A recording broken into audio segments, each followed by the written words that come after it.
Hello, today our topic is health insurance.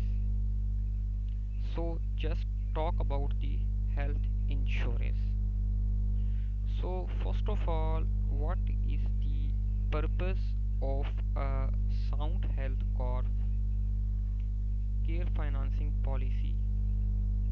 So, in this, we will look about the we will look into the overall need and available funds, how money flows to reinsure the system, reaches its objectives, creating incentive to enhancing healthcare delivery, provides social protection against routine and catastrophic healthcare expenses. So, first of all, we talk about the current government setup. So, we have three levels of government: federal government, provincial government, and last but not the least, district government. So in federal governments, the three things move from upward to downward: the funds, the oversights, and the portion. This policy is all about the health insurance policy. So in this health insurance policy, basically there are three things: budget policy surveillance, direct oversight, and the direct implementation. So after that, in the current health insurance spending, we have total of 152 rupees billion, which is about 2% of the current GDP, or it is about $17 per capita. Government contribution is about a quarter, and it reflects only about a 50% increase over the past 15 years when adjusted for inflation and the population growth. So based on the data we have 2005 and 6, which is obtained from the government funding, in, according to this data, there are no later surveys that look in this health insurance policy.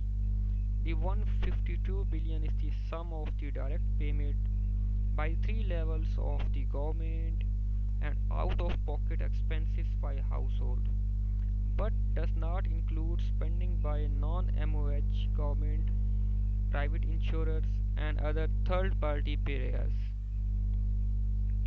So according to that, we can say that we have two things: government and private sector. In government, we have prevention, curative care, and infrastructure, which is all about the health insurance financing. And the second one is private sector and NGOs, which is the mostly curative care department of the health insurance. So we have some correct restraints, which is limited revenue collection by provincial or district government.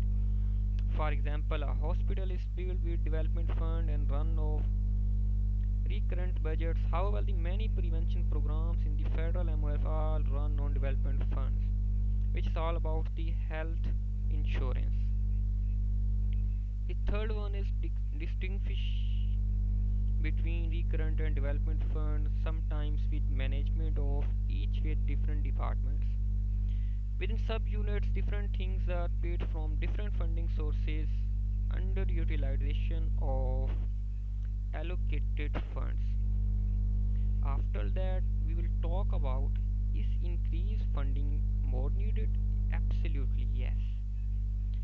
However, this is not the final answer. Health outcomes are not well correlated with health spending.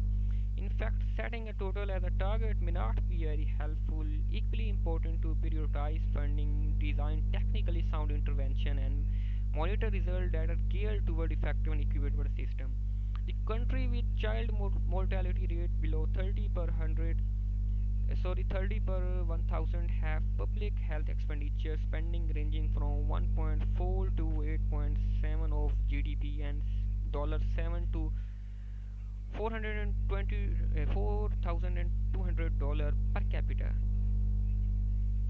It is vital to emphasize that while the total funding is important, it is more important to see how the health insurance amount is not spent, while routinely understands its budget allocations.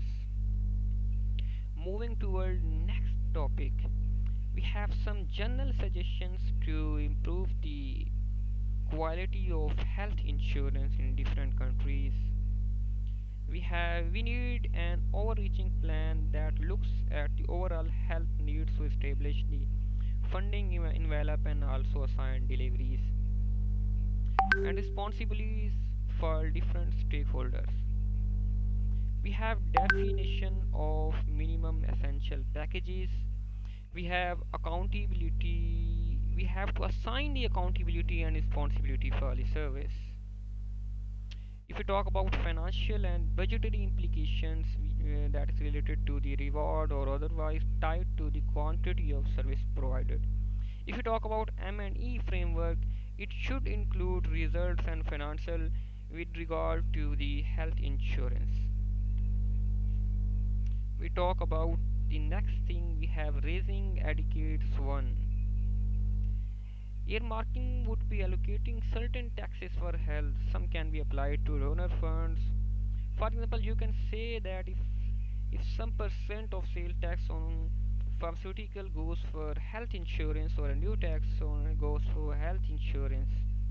Then we have taxation, earmarking approach, external donors, allowing provincial or locally revenues to go directly to health locally and the user fees. The next thing is polling risk. Social protection in different countries, managing household risk and vulnerability.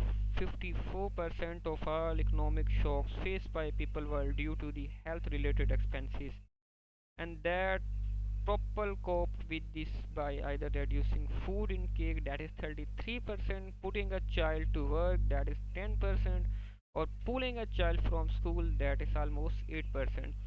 So catastrophic health insurance is being provided via the rural sports networks.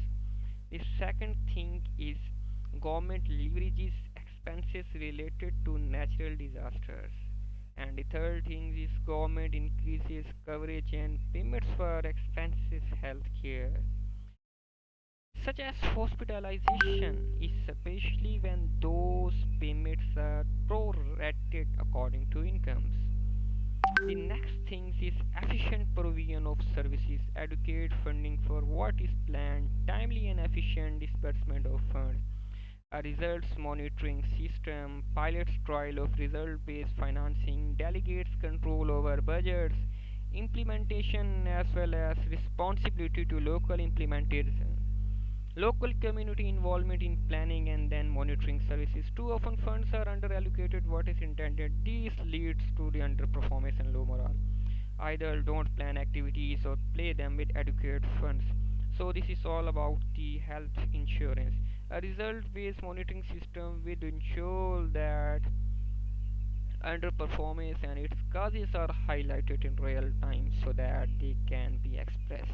Another thing can be very beneficial with regard to improve the quality of health insurance, that is allowing local control means that people are responsible for what they achieve but not allowing them to control budgets or aspects of implementation. Human resources, we are currently giving local manager excuses often for failure.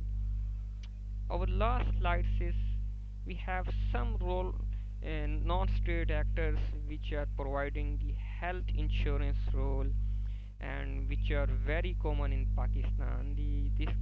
They are engaged in quality care, essential services, provision of social safety net, provision of employment in ration activities, and the providing health insurance to different community and different people of the country, which is a very beneficial. Thank you very much.